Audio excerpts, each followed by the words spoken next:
You're listening to the Dungeons, Dragons, and Psychology Podcast.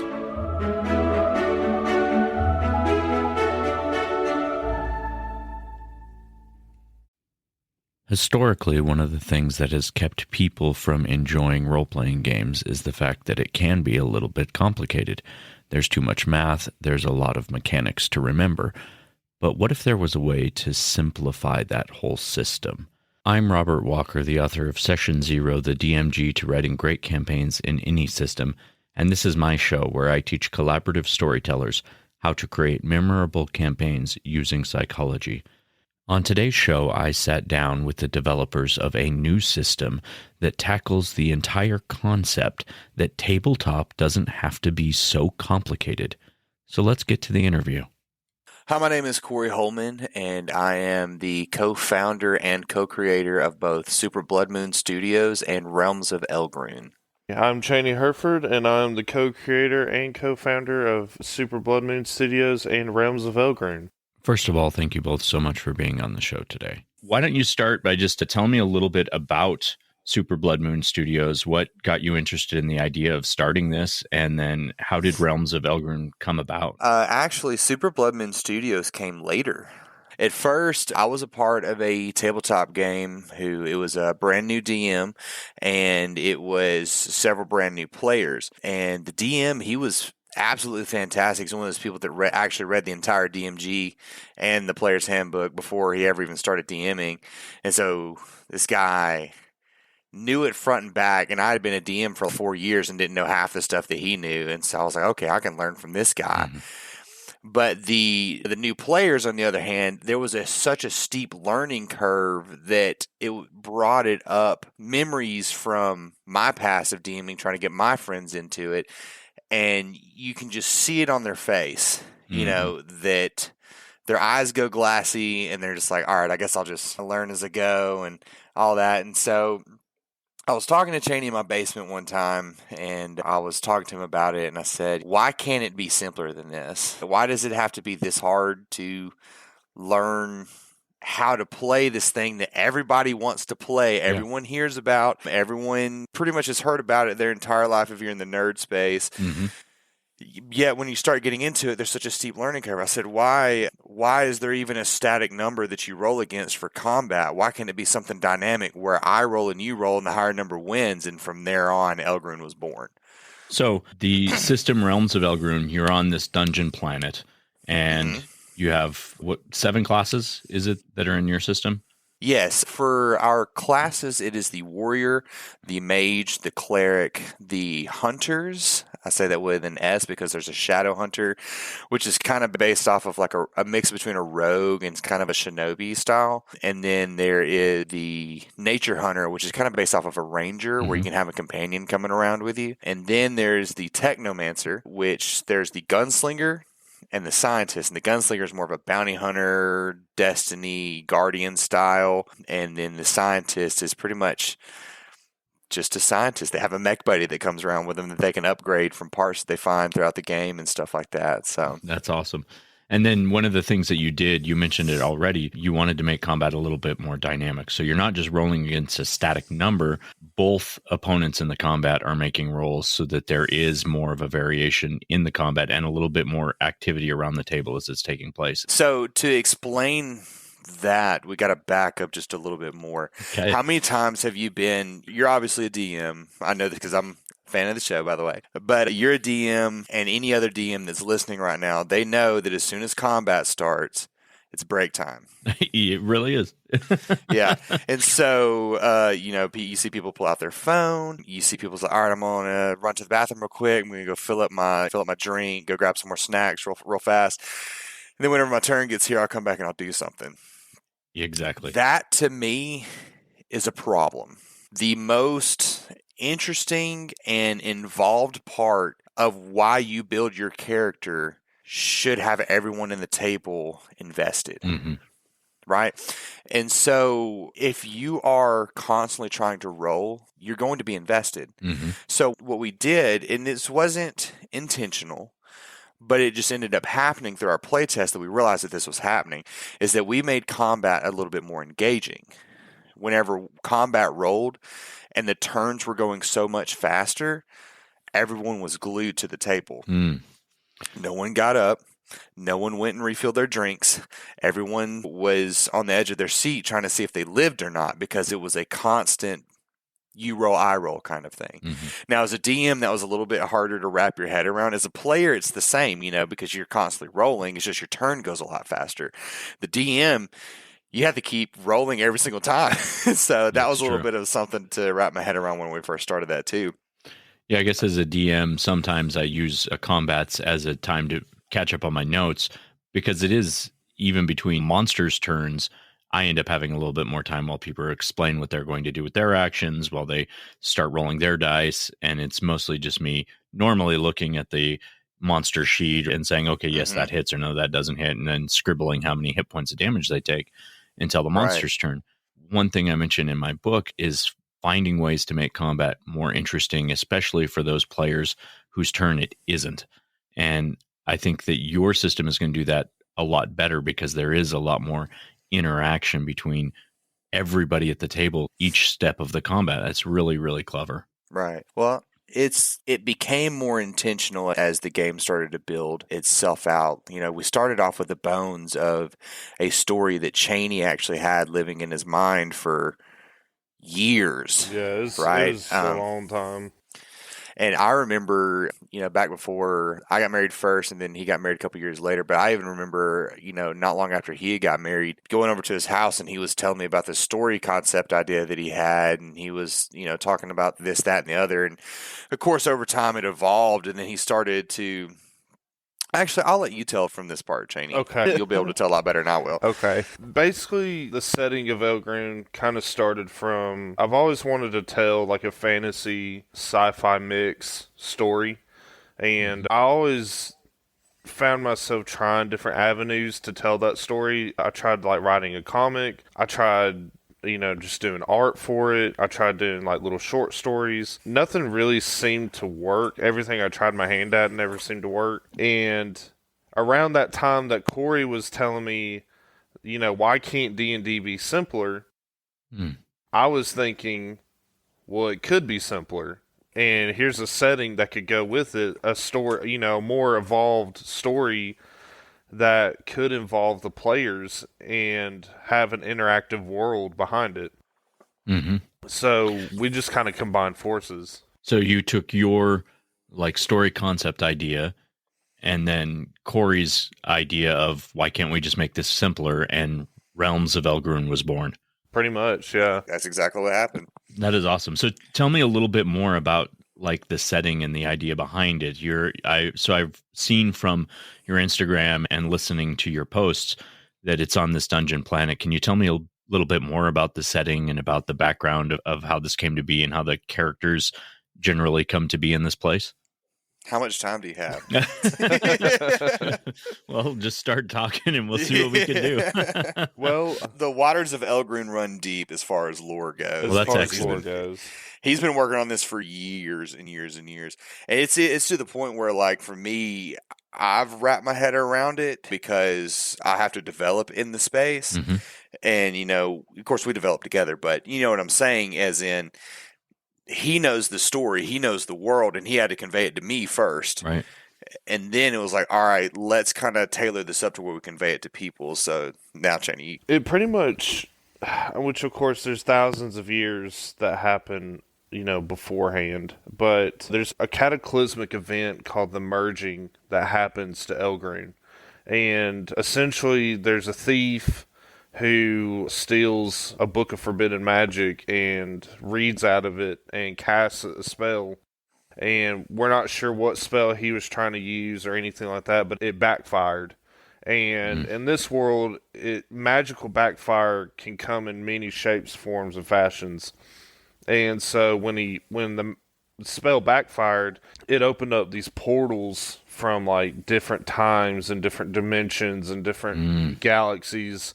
And chunks of these planets came out of these portals and started merging into Elgrun forcefully, which of course it kills millions of people, and and then the survivors that are left after this merging event happens pretty much fight for survival. And it leads into what we call the Plague Wars, which lasts for like 4,000 years. And the Plague Wars is pretty much everyone's like trying to claim their stake of land, territory, food, supplies, just survival, just straight up survival. So does that have almost like a post-apocalyptic feel? Because it does. Kind of reminds me of that a little bit, that sort of war for survival and resources. It's funny you say that, because by the time the players get the book and start playing, we're in the 6th age. There's been there's been another age of happening called the Age of Recovery after the Plague Wars. Mm-hmm. Then we get into the Age of Wandering, which is where everything is settled and people now have a new problem, and it's all these dungeons that have showed up from the merging, and now we got to clear them out because they're filled with just vile evil and no telling what else. Yeah, because during the Plague Wars, they all made these treaties to have peace on the surface.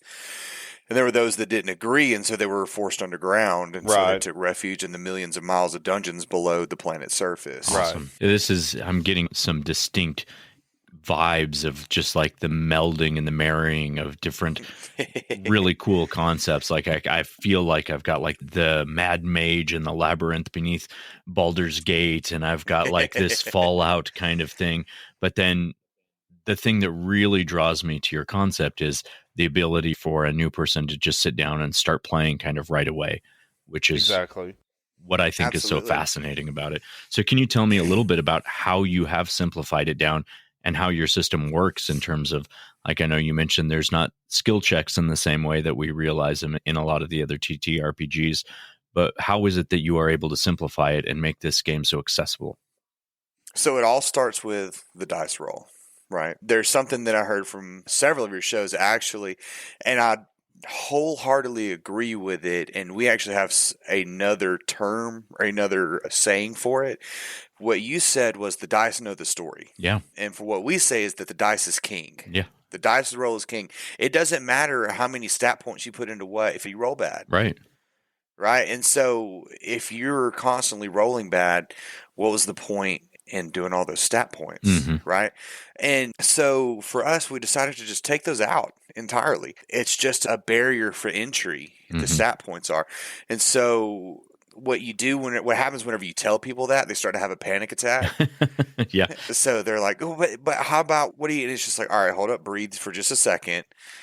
What the DM does is that anytime your character wants to do something that proves some sort of a challenge, they just set a DC based off of the challenge. And we have something in the book based off of how you should do it in case you don't really know. And I'm not going to go into all of that, but you just roll a DC on the fly, right? And then plus we put a lot of emphasis on the narrative too, to where sometimes a dice check should be simpler for a shadow hunter trying to sneak past something than it is for the cleric who's wearing heavy armor. Absolutely. Right. So that's kind of the way that you do it. You kind of make these things go on the fly because dungeon masters do that anyway. So why not make the game facilitated to do that?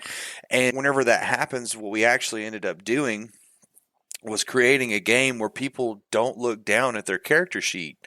Yeah. And so, because, I mean, how many times have you been like, all right, roll me an insight check. And you're like, oh, my God, I forgot which one that was. It's, yeah. Or something like that. So they have to scan their sheet and stuff. And so they're just like, roll me a check. That's it. Just roll me a check. It is so fascinating hearing you talk about this because I do have to say some of my favorite games that I've ever played in story-wise, narrative-wise, have been games where we don't even have character sheets. We're just doing verbal role play, and we have dice at hand. And if there is something that the DM decides needs a check, it's just a simple D20 roll, and then the DM makes that decision based on, well, you're this type of a character, so it's going to be easier for you than it would be for somebody else. And the DM knows that, and so they can set the DC based on that. Like, yeah, okay, you're a shadow hunter. You're talking about sneaking through the shadows. The DC for you might only be 5, where if it was the fighter or the warrior in heavy armor, the DC for him is going to be 20. It's going to be much harder for him. I don't need to Yeah. worry about what bonuses I got for my class. I don't need to worry about what minuses I'm taking from my armor. I just Yeah. know how difficult or how hard it should be. Just roll the dice and let's play. Right. So, and that's you said it. Just roll the dice and let's play. That was the driving force behind a lot of what we did. But that's the thing too, is that there is still character creation in here. Mm-hmm. So the way that we do that is a perk system. Okay. As you level up, you gain perks. You have a perk pool per class, and then there's a pool of every class perks. And even from the time of where we finished our work with the book and now it's being formatted, we've started to come up with more. And so we're planning on doing expansions in the future where we keep putting more perks out and things like that too. But what happens is every third level, and leveling up goes fast in Elgrin too, because I just think it's a shame that you rarely ever play at the max level. Yeah. And not just D&D, in tabletop in general. Yeah. You know, everyone agree. wants to play everyone wants to play at the max level. Everyone wants to feel that sweet, sweet power, Yeah. you know, coursing through their veins. And so we have it to where leveling up goes a good bit faster. And so you start to get more of these perks more often. And of course, our level cap's 20, and you get it every third. So these perks is what build out your character, because we do have a heavy emphasis on combat because everything else is just the dice roll. Right. And so a lot of our perks are based around combat. Some of them are based around scavenging and things like that. But for the most part, it's based around combat because the game is you're delving dungeons. It's kind of an OSR. Let me ask you both, as you're playtesting this, do one of you fall more often into the DM role and one of you more into the player role, or do you kind of take turns and get a feel from it on both sides? I'm definitely the forever DM. I'm 100% the player. I like to exist in my own world that I've created. Yeah. Now, I mean, that's not to say one day I'll try DMing, but as of now, I'm definitely the player. So let me ask you then, Chaney, as you are playing in this world that is sort of like a brainchild that you had, right? Like it was your baby that was existing as a concept for so long. And now you're seeing this come to life, and not just seeing it come to life for you, but you guys are on the precipice of releasing a book and everybody is getting excited about this release. I mean, you guys have quite a few followers on Instagram already. Like it seems that there's a buzz that's sort of starting around the system. Yeah. What does it feel like to you knowing that this idea that you had is about to become like a shared experience? Yeah, it's weird. It's weird. And I say it's weird because, you know, I know that there's people who are going to delve into the lore and are going to really enjoy what they find, you know, because I've borrowed from a lot of fantasy different sources to create this brainchild, but it's still weird. It's still weird for me. So what was it like playing in the first playtest where you got to like experience the immersion in your own world? Was that pretty cool?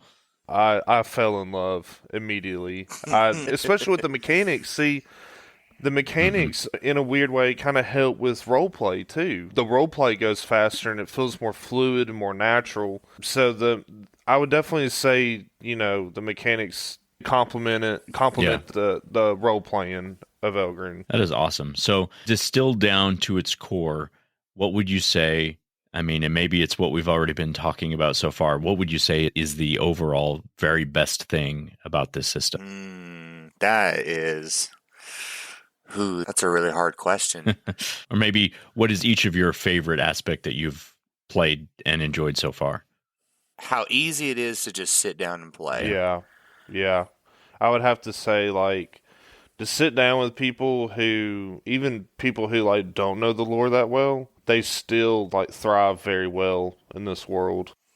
It doesn't take long to latch to it. It doesn't. It's almost immediate for people from what I've seen. Yeah.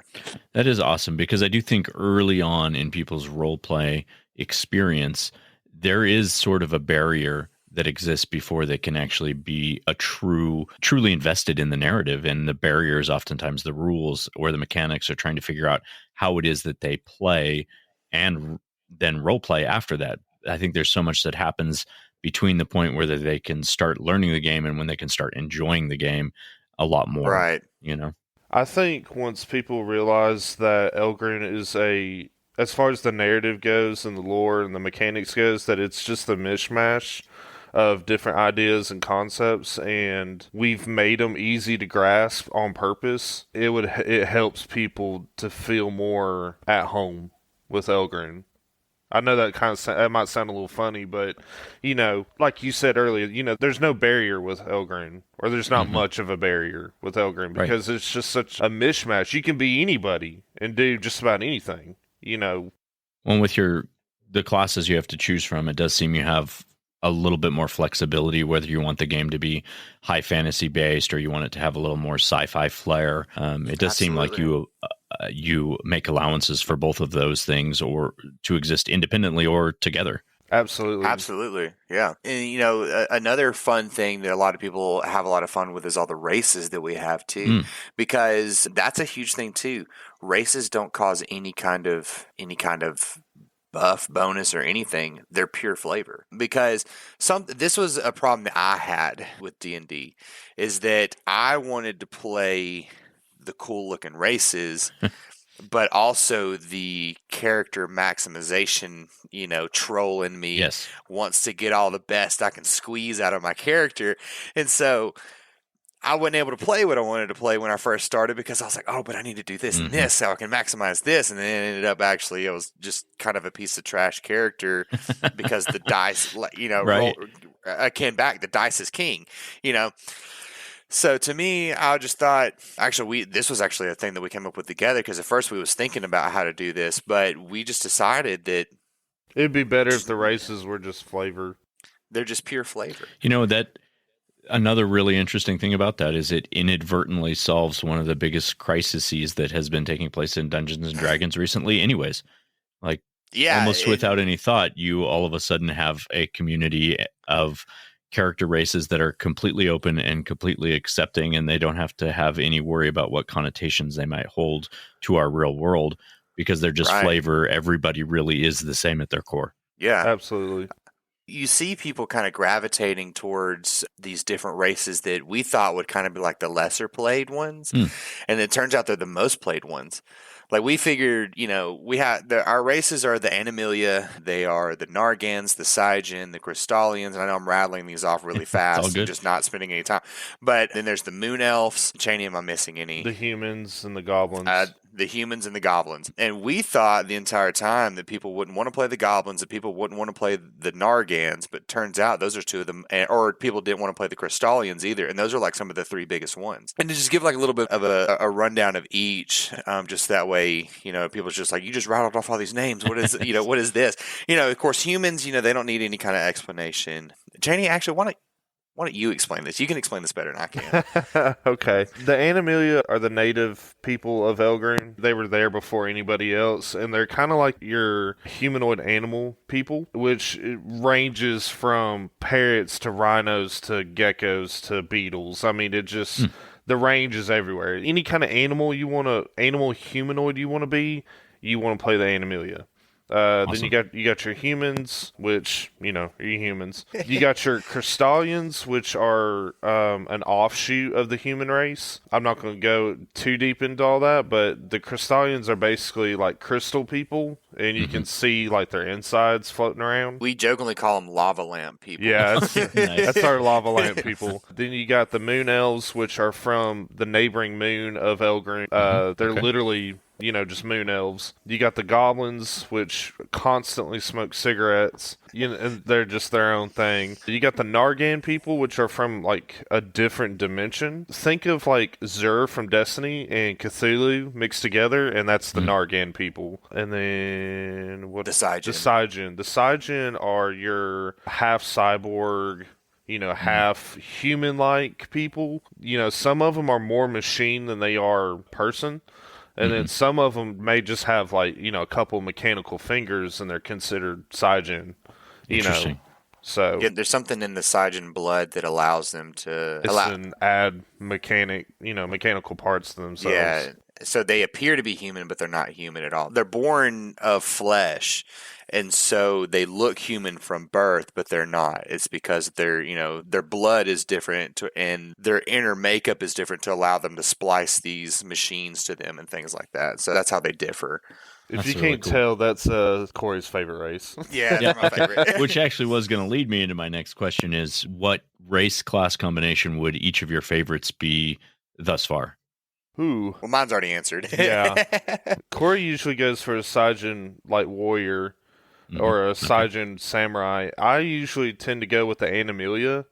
And I've been playing a lot around with the Shadow Hunters here lately. Of course, that'll end up changing over time. I do like the Animalia a lot. Chaney's best character that he ever made was Moss Jaw. Oh, yeah. Nice jaw. Yeah, tell him about Moss Jaw. Mossjaw was a giant snapping turtle warrior who just like very brutish. Did not know how to read. He didn't know how to read, terrified of technology. Yeah, I like that because it also gives you just the creativity to create your own thing. Yeah. There's so much you can put into that. Like, I love that idea because creativity is what the whole game's about anyways, right? So why not make the races and the classes something that are so customizable? It's be who you want to be. Absolutely. But I also don't want to gloss over this fact, this is Dungeons & Dragons and psychology. Chaney's actually schizophrenic. Yeah, so that is something that is really fascinating.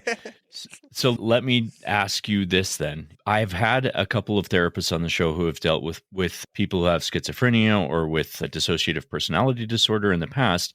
Yeah. And one thing that they've done to help people in that situation like yourself is they've used role-playing games as an outlet. Yeah. Do you kind of find that helps you? I would say this, just in case there is anybody else like me listening. Definitely take your medicine, for one. 100% take your medicine. But, over the past 2-3 years, since I've been fully diagnosed, role-playing has dramatically changed my life and has made my life a lot better. Because you can kind of smother those demons with what you're doing. You know what I'm saying? Like, you can kind of just forget what you got going on and immerse yourself in a character and your character story and, how they're interacting with whatever world you're playing in. Yeah, it is 100% been beneficial to me, in my life. That is amazing. I have always believed personally for myself that it has helped me manage depression and anxiety and things of a smaller nature that just, affect all of us, right? We all have those times and those periods. Yeah. But the fact that you have the ability to, what I always say is it gives you the opportunity to practice life and to deal with difficult situations in a safe environment. And I don't see how that can't be therapeutic for pretty much anybody, but especially those people like yourself or like anybody else who is struggling with any sort of mental health. Having an outlet where they can safely express what's going on or safely, practice different skills that they might not get the opportunity to practice in other situations with a group of people who supports them and is there with them in a safe way. I think that's super impactful and very helpful. It is. I mean, absolutely. People just don't realize, or, if you haven't realized yet, it is therapeutic, because, like, I'm just using this as an example, but like if you cut loose one night and you start listening to one of your voices and, you start putting that toward your character and it's not accepted, then you go, okay, that's a bad voice. I'm going to shove that in the back. You know what I'm saying? It helps you differentiate what's good and what's bad. I know that sounds strange, but for the other schizophrenic people, they get it. They get what I'm talking about. But, it definitely helps. It's so therapeutic. So before we sign off, I do want to jump into my final segment that I do on every show, which is called Tricks of the Trade. So I'm going to throw you guys into that right now. So Tricks of the Trade, this is where we give ideas to the listeners for ways that they can incorporate what we've been talking about into their own campaigns.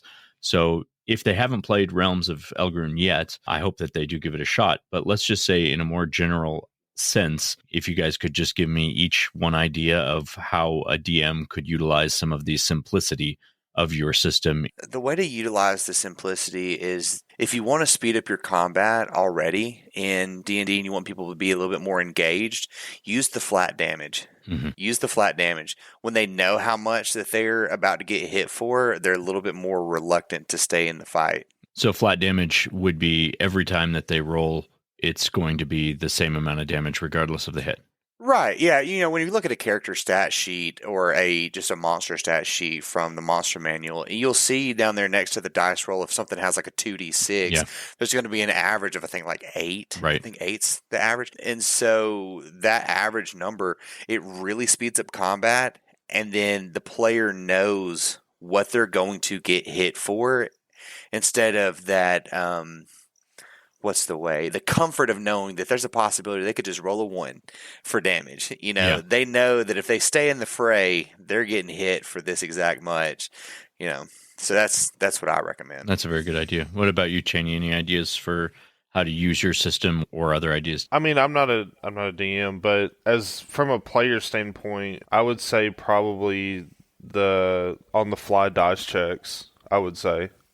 For sure. Can you explain those a little bit? Like, say you're playing D&D and your character wants to climb like a mossy rock wall or whatever, let them do it. Just see where it goes. You know what I'm saying? I would say don't be afraid to let your player do something crazy every now and then. Yeah, make them roll. Don't make them look at their character sheet. Yeah, just let them roll and don't let them look at the character sheet and keep them more engaged. And I'm not saying like all the time, but...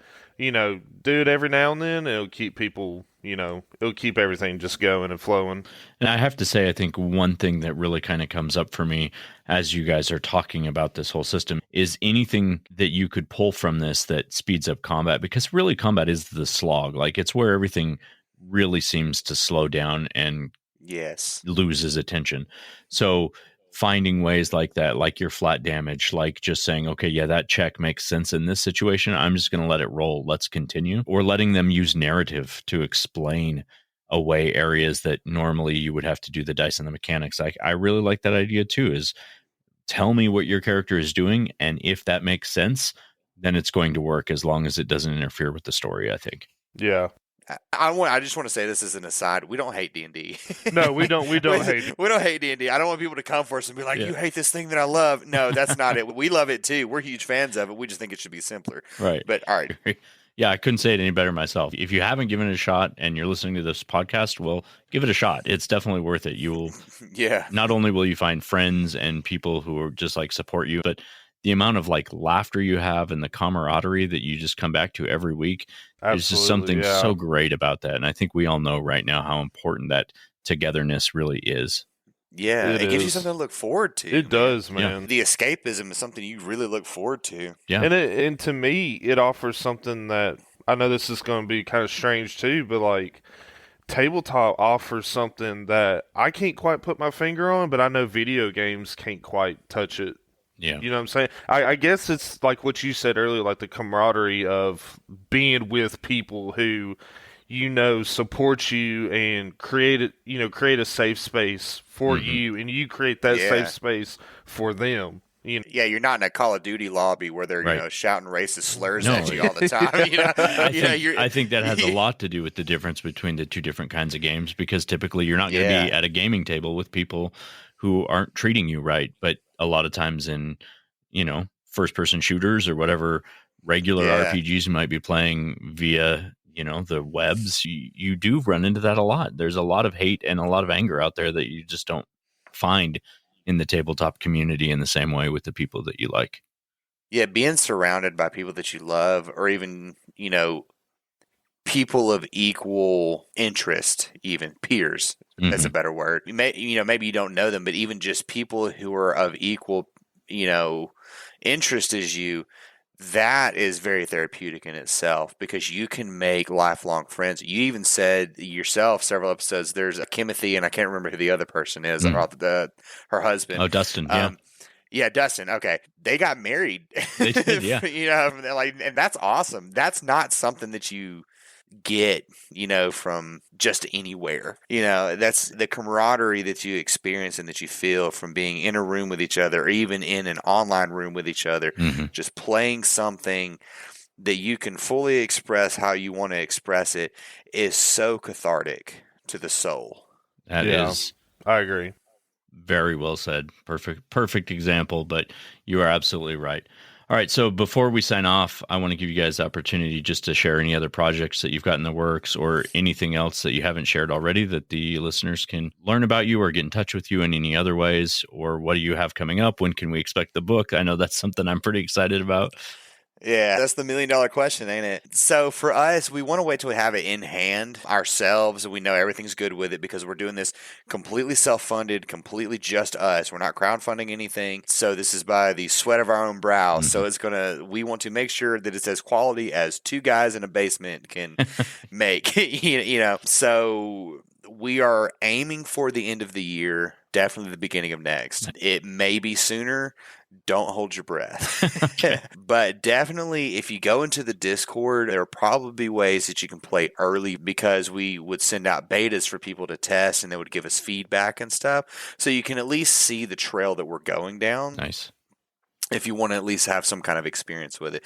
But as far as our other stuff that we have, Super Blood Moon Studios is not going to stop at Realms of Elgrun. The system that we use, we're going to call it the Dungeon Planet system. And we've already have at least 3 other games in mind that we're going to be making. But we want to make Elgrun first because that's going to be our big flagship. That's the umbrella we want people to rally under is Elgrun. And then there'll be, we have a zombie survival game that we're coming up with, a deep, dark, Souls-like game that we're coming up with, if you like, the Dark Souls series or Elden Ring and stuff like that.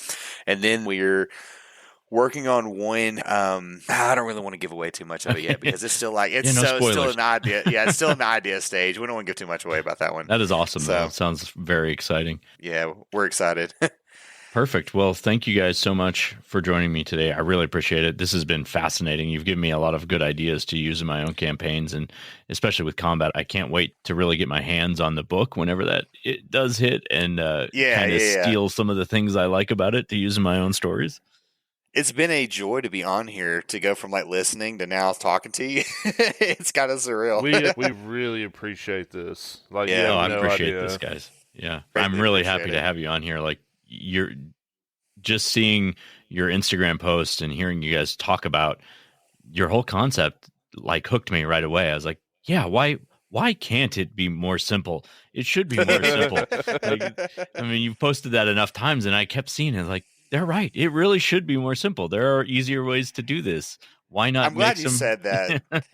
Well, see, I'm glad that you said that because I feel like whenever I say that I'm shouting into the void, and then everyone's like, "No, D&D is fine. Tabletop's fine with our, with our mechanics. We don't need anything different." And I'm like, just give it a chance. And I'm sure there are some out there that might disagree, but I am. At my heart, I'm a storyteller and I'm a story-driven player, right? I want the story to be the center of everything. So the mechanics, at the end of the day, I could take them or leave them. If you have an easy way to make the story progress and tell the story, but still have that, tangible rolling the dice feel, because there is something also really cool about the feel of making a roll and making a check. Right. Well, see, and you said that there'll be people out there who probably won't care much for it, but the thing is that there's other games. That's right.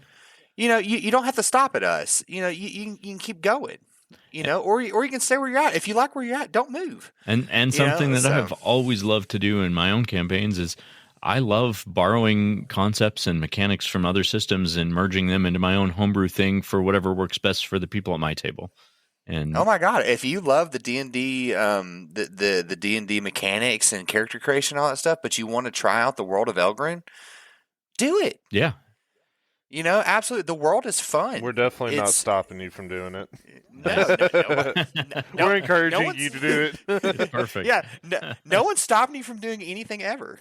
Awesome. I love it. So tell me, where can people get involved with the game currently? I know you have some resources out there available to people so that they can kind of pick up and play with the system a little bit. Would you share what you have now and how people can look at that and use it? Probably the easiest way to find us is on Instagram. It's at Realms of Elgrune with an underscore between every single word. Elgrune is ELGHRUNE. It's a little tricky to spell, but after you see it, you'll be like, oh, okay, I get it. From there, the easiest way to get a hold of us, though, and to talk with our community is actually through our Discord. And there's a link to it in our link tree in the bio and stuff like that. And I'll go ahead and put a link to that in the show notes so that anybody listening to the show can just click on that and get right to it. Well, I cannot wait till your guys' book comes out. I will have one of the first copies in my hand as soon as it does. I'm ready. So I just want to say thank you, Cyclothids, for listening to this episode. Thank you again, Cory and Chaney, for being on here. And until next time, my friends, we will see you next session.